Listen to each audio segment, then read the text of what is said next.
Sabbe satta bhavantu sukhitatta bhavantu sukhitatta. Hello, I'm Dave Jacobson, and I'm here with the second episode of Nibbana, the secret treasure of the Buddhas. Now, why do I say it's a secret treasure? Doesn't everybody know about Nibbana or Nirvana, especially Buddhists? Well, you'd be surprised. When I got into Buddhism about 3 years ago, it was because I had done a deep study of existentialism, and in particular Heidegger, the other existentialists. And I found, or actually my friend pointed out, that, this stuff that you're doing now is very similar to the teaching of the Buddha. So I said, well, that's interesting. Let me look into that. And I read Buddha Das Bhikkhu, some of his books, and I was blown away.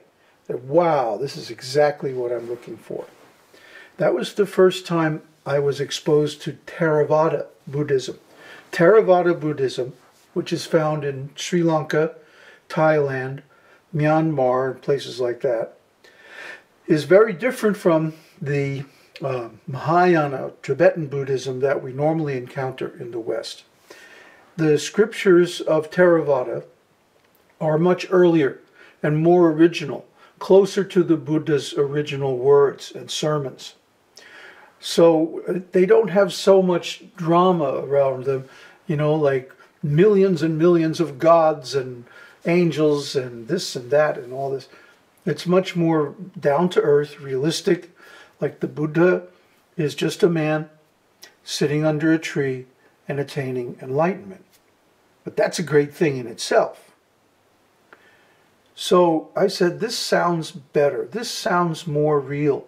This sounds more likely to be true than all of those big, dramatic, overblown stories in the Mahayana scriptures, which even though I studied with Dalai Lama and all, I couldn't get into them. So I went to Thailand and then Sri Lanka, and I became a monk, and I started to get into the scriptures. And what I found out was that, first of all, most of the monks don't study the original sutras at all. Instead of the sutras, which are in Pali, they study the commentaries on the sutras, which are originally in Pali too, but they've been translated into Sinhala, which most Sri Lankans speak. And they are really different from the suttas themselves. So this is not something that's generally known. In fact, the Sri Lankan Buddhists like to claim their teaching is actually closer to the Buddhas than anybody else. But the problem is there was a schism. They play this down. They cover it up. They make it a secret, actually. And you have to pretty much become a monk to even find this out.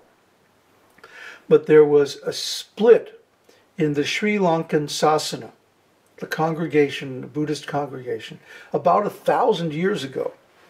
What happened?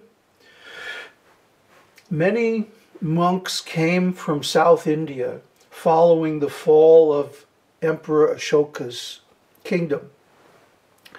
And they brought with them very South Indian ideas about how to interpret scriptures. So to understand this point, you have to know a little bit about Vedanta. Vedanta, of course, means the ultimate knowledge. Veda-anta. In Sanskrit, Veda means knowledge, anta means the end, or the ultimate.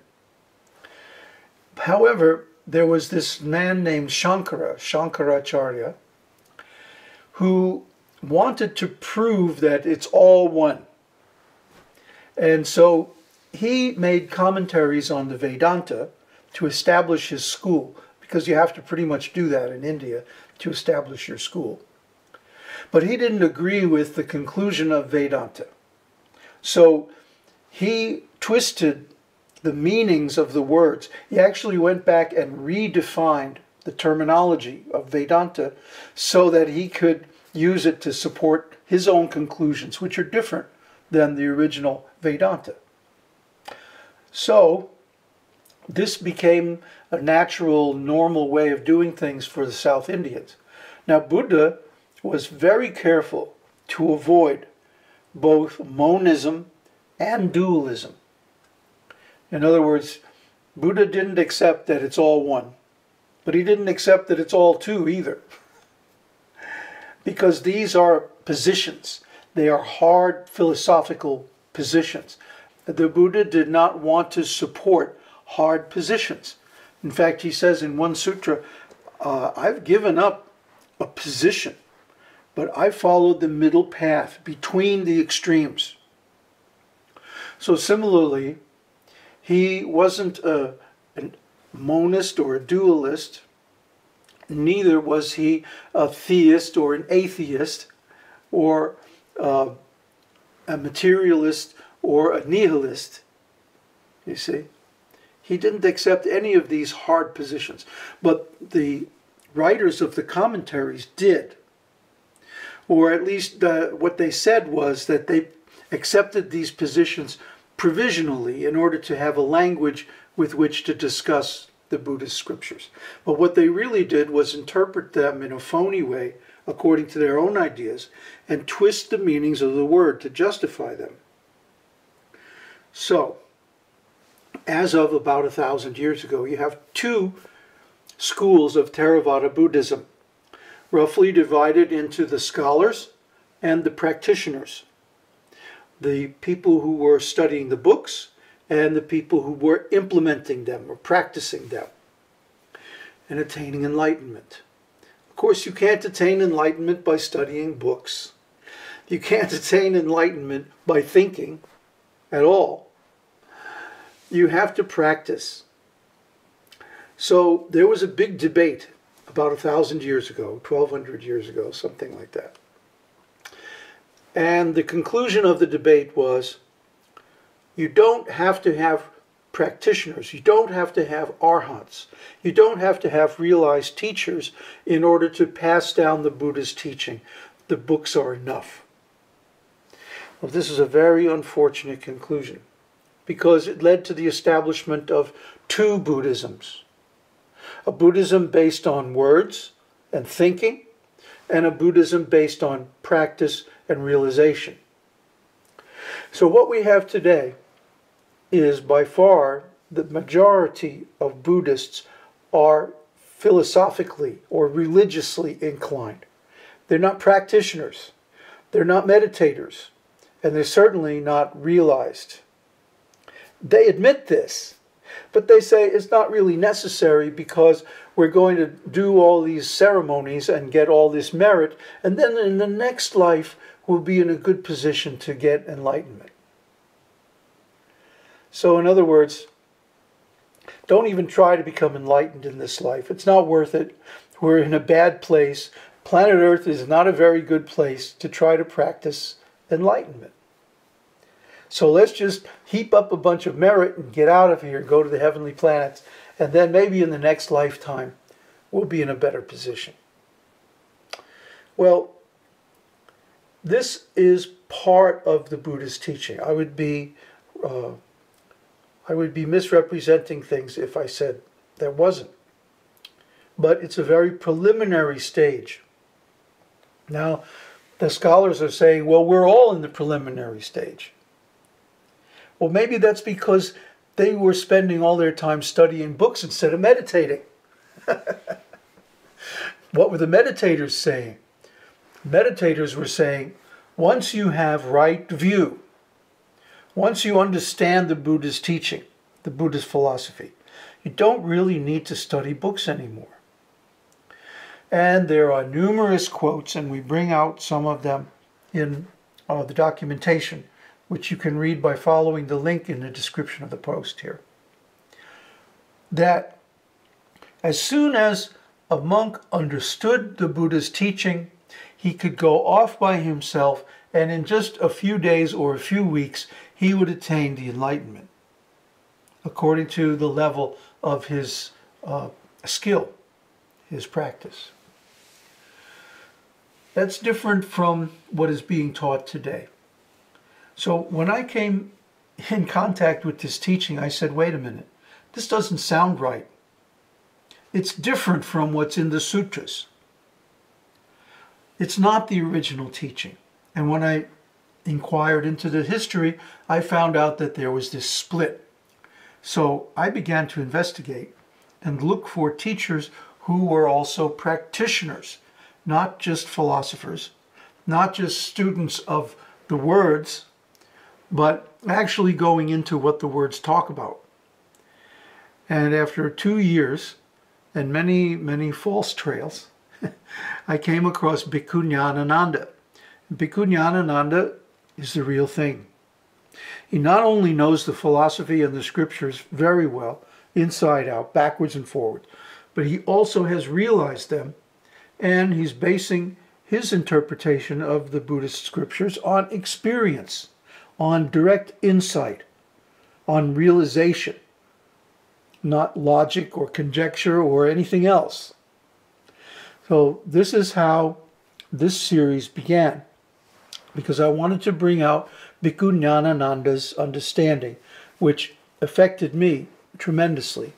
As soon as I had read some of his books and went up and met him personally, very soon after I was able to realize the teachings and become satisfied with what I had attained. So I want to share this with you. Now, one of the things you'll find in Buddhist society today is very much an aversion to claiming to have any realization. And this is really strange, because back in the day of the Buddha, it was no problem. Anyone could claim to have realization, and one of the senior disciples or the Buddha himself would either acknowledge it or say, no, you haven't quite got it, you need to meditate some more. But it was no big deal either way. A lot of people attained enlightenment during the Buddha's time, and a lot of people attained after the Buddha's time. So there's really no problem with attaining enlightenment, or claiming that you have, or being truthful or untruthful about it. It's just another claim. But I think that the social taboo against claiming to be enlightened, even the first step, stream entry, is that people are uncertain. They're confused. They're mixed up about what enlightenment is, what Nibbana is. And because of this, whenever anyone would claim to be enlightened, it caused a big problem in the Sāsana. Because who is going to determine whether or not this person is really enlightened? Why does it matter? Well, the reason it matters is that we want to have an enlightened teacher, because we cannot attain anything higher than our teacher has. That makes sense. You can't give somebody something you don't have. So if you want to attain enlightenment, you have to find a realized teacher. And realized teachers are very rare because of the conditions I described in the beginning. So ultimately, the problem boils down to the nature of Nibbana. Is Nibbana an idea? Is it a concept? Is it a term that can be defined in terms of other terms that the Buddha used? And the final answer is that it's not. And we're going to go into quite some detail in this series as to why that is so. And one of the things I want to bring out is that Nibbana itself cannot be described by words or symbols or concepts or ideas. But the method to attain Nibbana can. Once you have an adequate background, once you have right view, and then you meditate, you can easily see what needs to be done to attain Nibbana. The Buddha used to say, do what needs to be done. Many times he didn't give explicit instructions on how to meditate. Sit like this, think like this, focus the mind like that. And this is because once you understand the background, once you have right view, you actually understand the teaching and how it works, then it's very easy to see what needs to be done. Because you understand what Nibbana is, you understand where you are by own self-observation, and you see what you have to do to attain that. It's very direct. That's why we're not going to be giving very detailed instructions about meditation. Don't ask me for that, because I'm not going to do it. It's up to you to figure that out for yourself. But it's actually very easy once you have the right understanding. That's why we start in the beginning of our series with matrix learning. How you define your terms. How you get the proper understanding so you can duplicate the intention of the Buddha. Once you've understood and duplicated that information, you can easily apply it and get the result. So that's why we don't give detailed cookbook, step-by-step instructions. No, it's up to you to use your intelligence to figure it out by yourself. Then use your initiative to practice it and get the result.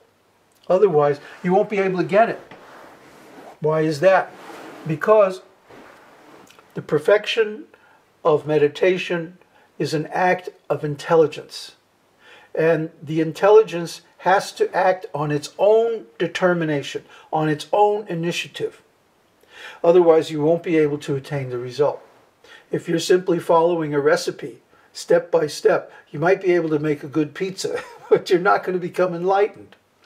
So I always become very skeptical when I see cookbook instructions for meditation.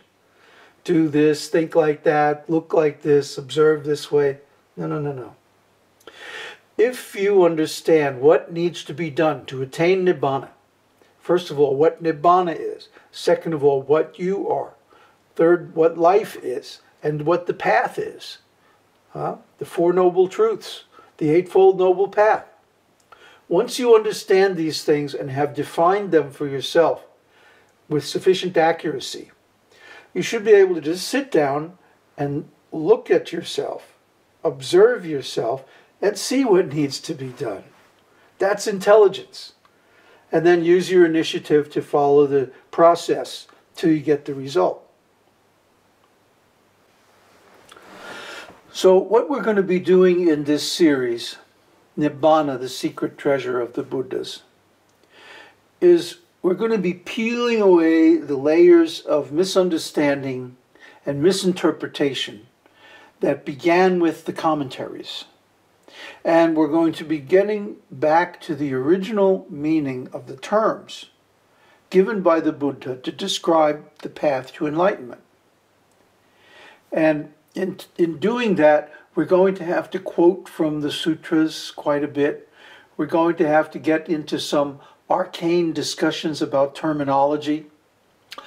And you might question, well, if Nibbana is beyond words, why do we need to pay so much attention to words or make such a big deal out of the meaning of words and so on? Well, because the path has to be understood properly. You have to have right view. Without right view, there's no use even sitting down and meditating, because you're not going to get anywhere.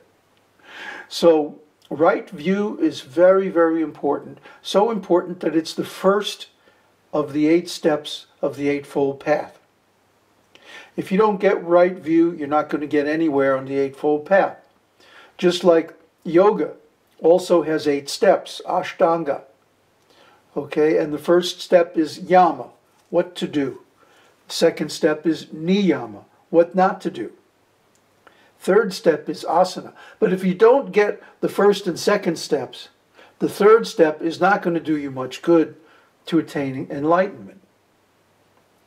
See, yoga is about much more than simply exercise and health and stuff like that. Yes, you get that as a side benefit.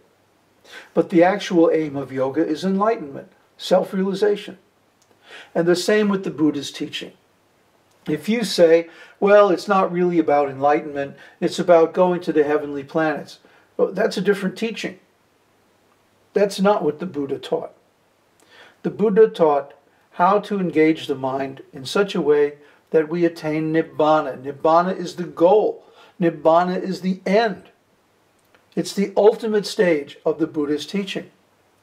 So if we don't have that intention from the beginning, we're going to get it all wrong.